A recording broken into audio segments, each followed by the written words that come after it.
All right, so excuse me. What we're going to see today is hyperlipidemia, which is high lipids in your blood, atherosclerosis, which is a type of arteriosclerosis, that is, that arteries lose their elasticity, they become harder, vasculitis, which is a type of inflammation of the vessels, and aneurysm, which is a problem in the wall of the vessels that break. And as usual, here you have the objectives. So we are going to see first hyperlipidemia. Hyperlipidemia means high levels of lipids in the blood. And in this table, you can see the classification of the levels of low density lipoproteins, the total cholesterol, and high density lipoproteins. Cholesterol is transported through the blood in the core of lipoproteins.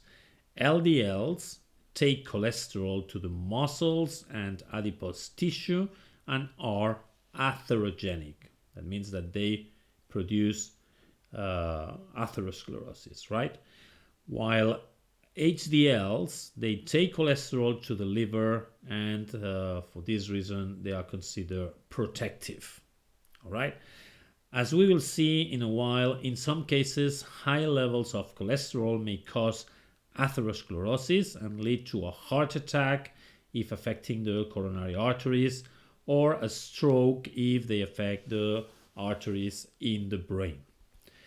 Here you have the different types of lipoproteins. We will see in a minute where the different types are produced. By now, just take a look to the composition of the different lipoproteins. As you can see, HDLs are considered protective because they contain only 45% of lipids in comparison with 55% of proteins. The higher the percentage of HDLs you have, the lower will be the rest in a total cholesterol count, which means less risk of developing atherosclerosis and the subsequent associated diseases. Here we have the structure of a lipoprotein. Cholesterol esters and triglycerides are not soluble in water or plasma, so they have to be located in the core of this macromolecule, surrounded by phospholipids and proteins that are amphoteric molecules, just like in a normal cell membrane. You already know the structure. The exogenous pathway refers to the fats coming from the diet. When arriving to the duodenum, and thanks to the bile synthesized by the liver, fat is absorbed by enterocytes in the form of chylomicrons. These reach the vessels beyond the basal membrane and enter the blood. Part of the triglycerides contained in these chylomicrons are passed to the skeletal muscle and adipose tissue. The remaining of the chylomicrons reach the liver, where the cholesterol is used to make VLDLs, or is excreted again as a bile to reinitiate the cycle of digesting further fat. This pathway, the endogenous pathway, refers to the fats coming from the liver. Although the liver can store fat and synthesize triglycerides, it can also use cholesterol and triglycerides to make VLDLs. Just like chylomicrons, and once in the bloodstream, these VLDLs can pass their triglyceride content to the muscle or the adipose tissue, the fat cells, resulting IDLs, which have less triglycerides and more cholesterol. IDLs in the liver may become LDLs or VLDLs again. 60% of this bad cholesterol is uptaken by the hepatocytes, and the remaining 40% by other tissues like the adrenal cortex and the gonads, that they need cholesterol to make hormones and for the self membrane, right? The membrane of the cells. HDLs may come from the diet or be synthesized by the liver.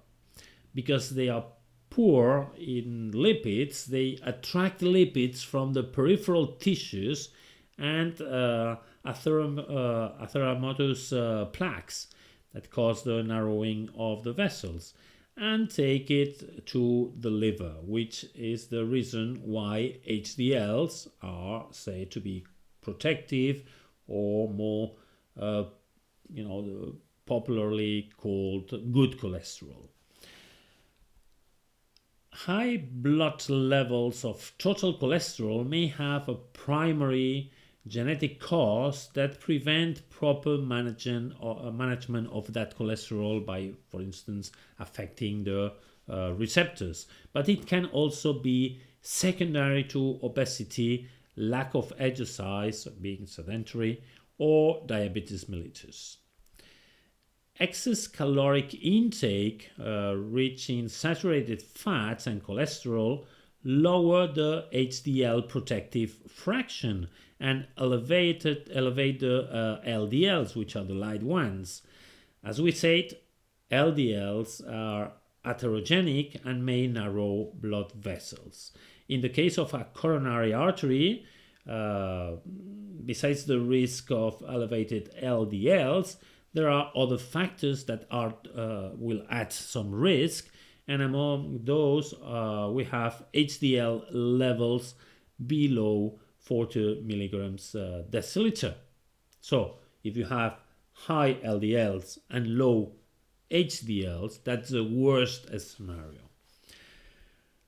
The way to know whether a person has hyperlipidemia is to perform a blood test to check the total cholesterol and its fractions after fasting, for instance, during a night. If one of your patients has evidence of too high cholesterol, as a chiropractor, you should focus on dietary and lifestyle changes. So your advice should point to exercising, reduced food intake, free fat food, and no smoking.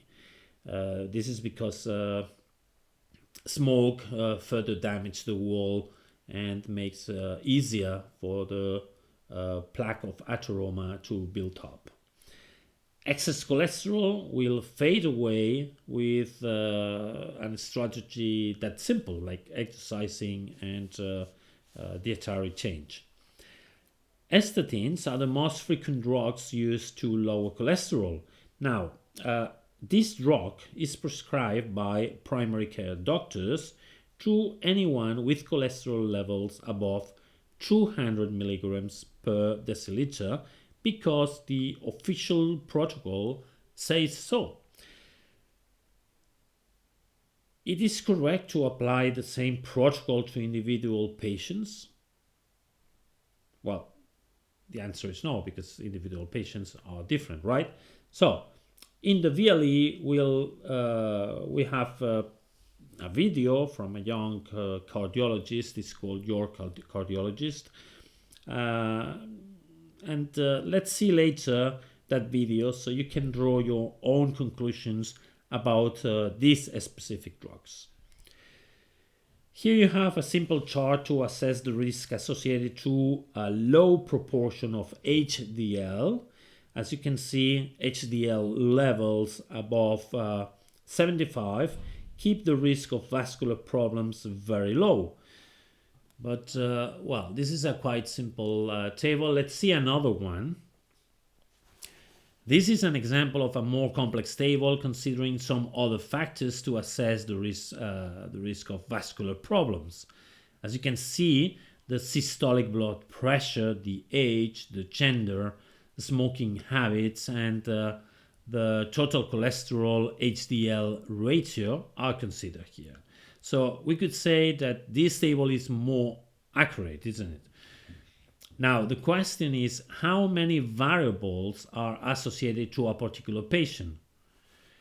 The answer is hundreds. And the problem is that some of the most important risk factors are really difficult to assess, like stress, for instance. So these type of tables need to be used only as an orientation, and every individual patient has to be assessed as deeply as possible. But let's talk about this during the seminar. This is all for hyperlipidemia.